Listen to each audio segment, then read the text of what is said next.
the sky was violently torn open by a massive rift, and 3 dragon kings were unleashed from the abyssal depths. The second they broke free, they instantly transformed into human forms, and went all out to take down NAZA and Ao Bing. The North Sea Dragon King Ao Shun showed absolutely zero mercy to his nephew. His strikes were brutal and his moves were incredibly tricky. Ao Bing had to summon his protective frost aura, just to barely block the relentless assault. NAZA rushed in to help out, but Ao Shun's footwork was too unpredictable, and with a single step, he pinned NAZA's fire-tipped spear to the ground. Suddenly, the South Sea Dragon King Ao Chin struck from the shadows, catching NAZA completely off guard. His battle axe carried devastating power, so NAZA had no choice but to use his wind fire wheels to block it. The two sides were locked in a fierce, deadlocked brawl. Before long, Ao Bing forcefully snapped Ao Shun's weapon in half, forcing both of them to pause for a brief moment. Meanwhile, NAZA's wind fire wheels were burning at full blast, but the South Sea Dragon King had incredibly thick skin. Despite endless hacking and smashing, NAZA could only scratch his scales. Worse, NAZA's physical body was already on the verge of shattering from their previous battles. At this point, the strongest of them all, Ao Run, stopped holding back.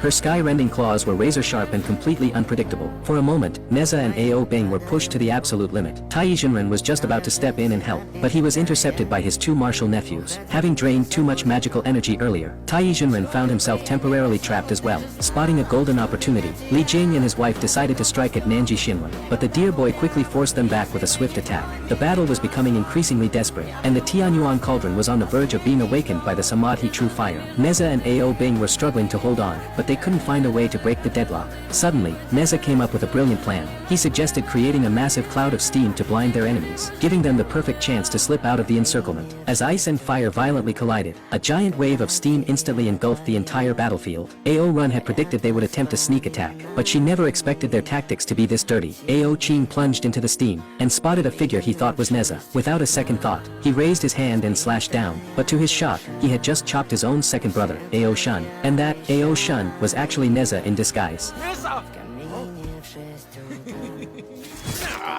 Having fallen for NAZA's sneak attack, Ao Chin charged forward blindly, desperate for revenge. But this time, he ran straight into the real Ao Shun, assuming it was just another one of NAZA's illusions. He went on a wild hacking frenzy. By completely messing up the battlefield, the duo actually managed to make their opponents look absolutely pathetic. While the chaotic brawl raged below, Nanji Shinwen's furnace was almost ready. He channeled the Samadhi True Fire directly into the Tianyuan cauldron. Instantly, the magical runes on the cauldron lit up, and the true fire engulfed the entire Tianyuan cauldron. The sea beasts trapped inside were literally roasted to perfection. Ao Chin suddenly burst out of the steam, hoping to ambush him, but his enemy didn't even flinch, freezing him in place on the spot. Even his magical artifact was shattered by the sudden, piercing spikes. NAZA rushed forward to help, only to get pinned in midair by a paralyzing talisman. Tai Jinren instantly recognized it as the heart-piercing curse, a secret technique of their sect. He couldn't believe his senior martial brother could be this utterly ruthless. Soon after, Li Jing and his wife were also captured by the immortal. Without hesitation, he threw them all into the Tianyuan cauldron, determined to refine them all into pills.